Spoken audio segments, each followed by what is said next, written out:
AI has, and just every month almost that passes now, it seems to take another leap forward. We do know that India has this totally authoritarian control over its media, over anything online, over its media productions, radio, television, online, whatever.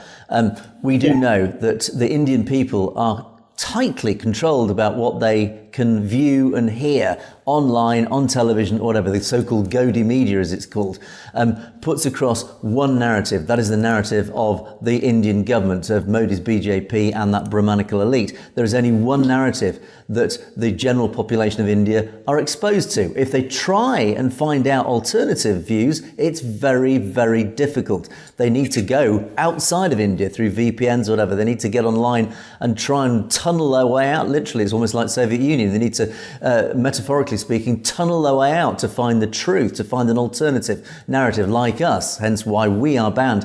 And so the Indian government, through its own, it's got this own ministry that controls anything to do with online activities.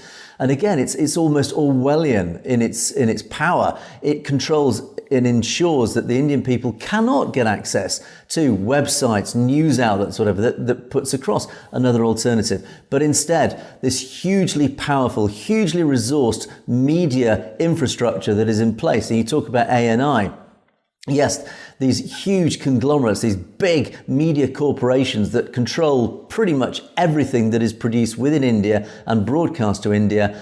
Yeah, they are the conduit. They are the only outlet that Indian people really, on the whole, get to see. And of course, if people like ANI can then generate, the only restriction in the past was they needed human beings to write these articles or to produce this material. Well, that previous bottleneck has just been removed because they can now go onto any old laptop, any old PC, type into an AI engine, right, produce 1,000 articles saying X, Y, Z. And within minutes, there they are, all beautifully written, all proofread, all ready for broadcast. And then they just feed that into their massive propaganda machine, which they know then disseminates, not just in India, more worryingly, it disseminates globally.